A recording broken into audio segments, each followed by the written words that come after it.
Ticket না পেয়ে ক্ষোভ, তৃণমূল ছেড়ে কংগ্রেসে ফিরলেন বিদায়ী বিধায়ক। 2016 থেকে 2021 পর্যন্ত কংগ্রেসের বিধায়ক ছিলেন, তারপর তৃণমূলে যোগদান করেন। বাদুরিয়ার বিদায়ী তৃণমূল বিধায়ক কাজী আব্দুর রহিম দিলু বারবার অন্যায় অবিচারের বিরুদ্ধে বলেও কাজ হয়নি। তৃণমূলের সমস্ত পদে ইস্তফা দিয়ে এমনটা দাবি করছেন বাদুরিয়ার বিধায়ক। आज हमारा खुशी का बात यही है जहां आज हम घर लौट आया। हम थोड़ा दिन के लिए बाहर गया, हम घर आया, ये हमारा बहुत खुशी का यही है। हमारा उस दिन हम सिर्फ एक रीजन के लिए हम तृणमूल में ज्वाइन किया।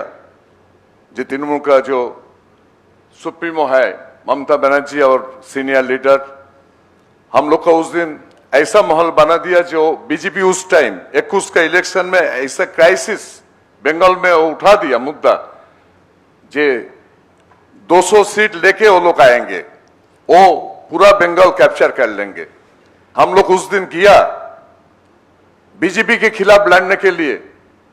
हमारा जो धर्मनिरपेक्ष जो इंडिया, सेकुलर बंगाल हमारा जो ये था, उसका पर जो हमला होने का जो कोशिश करता था उस टाइम बीजेपी रुकने के लिए। लेकिन दुख की बात है जो जिसका अनुरोध में हम उस दिन किया, वो टीएमसी पार्टी और बीजेपी आज कोई अलग हमको नजर में आता नहीं है। আমরা সবসময় রাজ্য নেতৃত্ব বা রাজ্য পার্টির উপরে আমাদের সিদ্ধান্ত এরকম নয়।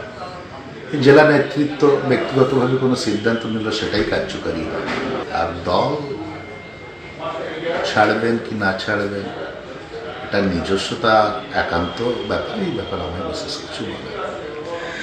সুতরাং এখানে ব্যক্তিগত ক্যারিসমা বা ইমেজ বলে কিছু নেই। নির্বাচনে বাংলার মাটিতে দাঁড়িয়ে মমতা বন্দ্যোপাধ্যায়ের নেতৃত্বে 294টি কেন্দ্রে 294টিতেই প্রার্থী মমতা বন্দ্যোপাধ্যায়। রাজ্যের মুখ্য নির্বাচনী আধিকারিকের দফতরে 4 জন অফিসারকে সরানো হলো। একসঙ্গে 4 অফিসারকে সরিয়ে দিয়ে বেনজির পদক্ষেপ নির্বাচন কমিশনের। ডেপুটি সিইও সহ সরানো হলো 2 অতিরিক্ত সচিব, যুগ্ম সচিবকে। ইলেকশন কমিশন খুব সতর্ক, এটুকু বলতে পারবো। তারা নির্বাচনের বিধি, বেআইনি কাজ, প্রভাবশালীদের হস্তক্ষেপ, পশ্চিমবাংলার শাসক দলের পক্ষে অগণতান্ত্রিক অবৈধ কাজ করলে এরকমই হবে। এখনো পর্যন্ত বিভিন্ন জায়গায় এই ধরনের ঘটনা ঘটছে। ইলেকশন কমিশন খুব সচেতন এবং সতর্কতার সঙ্গে কাজ করছে। এখনো পর্যন্ত বাংলায় 15 তারিখ নির্বাচন ঘোষণা হয়েছে, আজকে প্রায় 2 সপ্তাহ হয়েছে। 2 সপ্তাহের মধ্যে তামিলনাড়ুতে নির্বাচন হচ্ছে, আসামে নির্বাচন হচ্ছে, কেরলে নির্বাচন হচ্ছে, একাধিক রাজ্যে যখন নির্বাচন হয়, যখন বিহারে নির্বাচন হয়েছে 3 মাস আগে, যখন ইউপিতে নির্বাচন হয়েছে, কত অফিসার চেঞ্জ করা হয়? খালি chief secretary, home secretary, CP নয়, 395 জন অফিসার বাংলায় চেঞ্জ করেছে গত 10 দিনে নির্বাচন commissioner. 395 officers have been changed.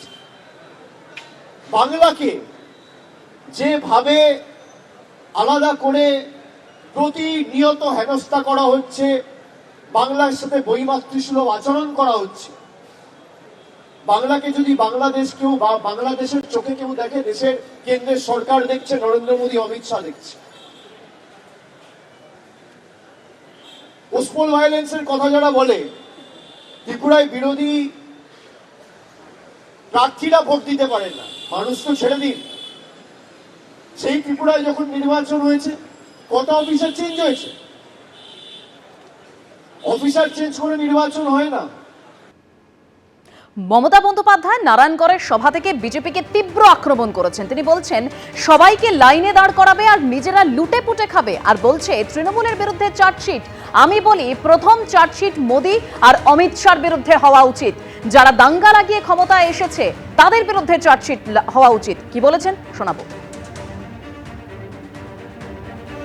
BJP সরকার এত বজ্জাত আমি জীবনে দেখিনি, এত অত্যাচার আমি জীবনে দেখিনি, এত স্বৈরাচার আমি জীবনে দেখিনি, এত অনাচার আমি জীবনে দেখিনি। সবাইকে লাইনে দাঁড় করাবে আর নিজেরা সব লুটে পুটে খাবে। আর বলছে কি তৃণমূলের বিরুদ্ধে চার্জশিট। আমি বলি প্রথম চার্জশিট মোদী আর অমিত শাহর বিরুদ্ধে হওয়া উচিত, যারা দাঙ্গা লাগিয়ে দাঙ্গা করে ক্ষমতা এসছে।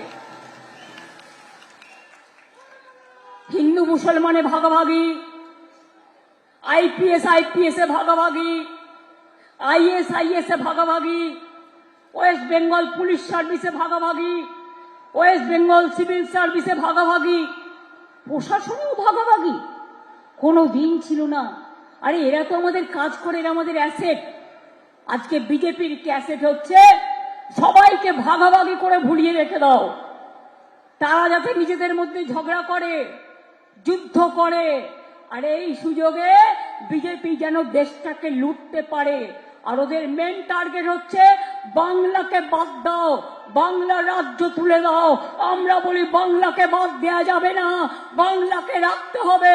বাংলা আমাদের গর্ব, বাংলা আমাদের স্বাধীনতা, বাংলা আমাদের নবজাগরণ। এবিপি আনন্দ এগিয়ে থাকে, এগিয়ে রাখে।